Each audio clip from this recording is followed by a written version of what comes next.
Question है, पुराने सदस्य के स्थान पर नए सदस्य के आने के बाद देखा गया कि क्लब के 5 सदस्यों की औसत आयु उतनी ही रही जितनी 3 वर्ष पहले थी। हटाए गए सदस्य और नए सदस्य के बीच आयु का अंतर ज्ञात कीजिए।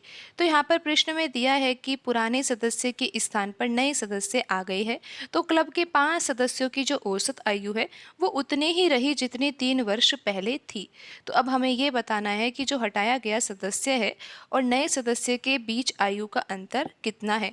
तो यहाँ पर हम मान लेते हैं कि 3 वर्ष पहले क्लब में जो 5 सदस्य थे, 3 वर्ष पहले क्लब में जो 5 सदस्य थे, उन 5 सदस्यों की आयु का जो योग है ना, हम यहाँ पर योग मान रहे हैं। योग कितना मान रहे हैं? हम यहाँ पर 100 वर्ष मान रहे हैं। ये हम 3 वर्ष पहले का मान रहे हैं।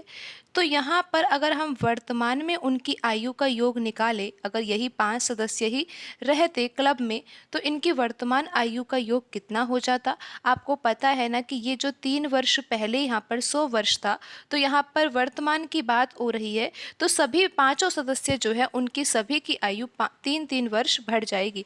अगर 3-3 वर्ष बढ़ जाएगी तो कुल मिलाकर 15 वर्ष बढ़ जाएगी। तो यहाँ पर अगर 3 वर्ष पहले आयु 100 वर्ष है, तो वर्तमान में इनकी आयु हो जाएगी 115 वर्ष, अगर यही 5 सदस्य होते जो पहले थे 3 वर्ष पहले। लेकिन अब क्या होता है कि पुराने सदस्य के स्थान पर नए सदस्य आ जाते हैं।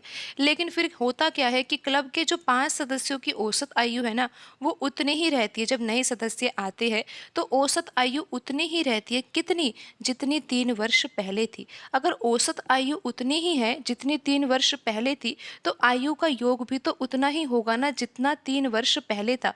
तो यहाँ पर जब नए सदस्य आए हैं, तो नए सदस्य भी कितने हैं? 5 ही है ना। तो यहाँ पर इनकी आयु का योग कितना होगा? 100 वर्ष होगा, क्योंकि प्रश्न में दिया हुआ है कि 3 वर्ष पहले का औसत था जो, अब भी वही औसत है। तो 3 वर्ष पहले जितनी इनकी आयु थी उतनी ही अब होगी आयु। तो नए सदस्यों की आयु कितनी है? 100 वर्ष। और वर्तमान में अगर ये वही सदस्य होते, पुराने वाले सदस्य, तो उनकी वर्तमान आयु कितनी होती? 115 वर्ष। लेकिन नए सदस्यों की कितनी है? 100 वर्ष है। तो यहाँ पर अब आप आयु में अंतर तो देख ही सकते हो। ये पुराने सदस्यों की आयु का योग है 115 वर्ष, ये नए सदस्यों की आयु का योग है 100 वर्ष। तो यहाँ पर डिफरेंस कितना है? 15 वर्ष का है। और प्रश्न में यही पूछा गया था ना, हटाए गए सदस्य यानी कि वही जो पुराने सदस्य है और नए सदस्य के बीच की आयु का अंतर कितना होगा? तो आयु का अंतर होगा 15 वर्ष। यहाँ पर ऑप्शन डी सही होगा।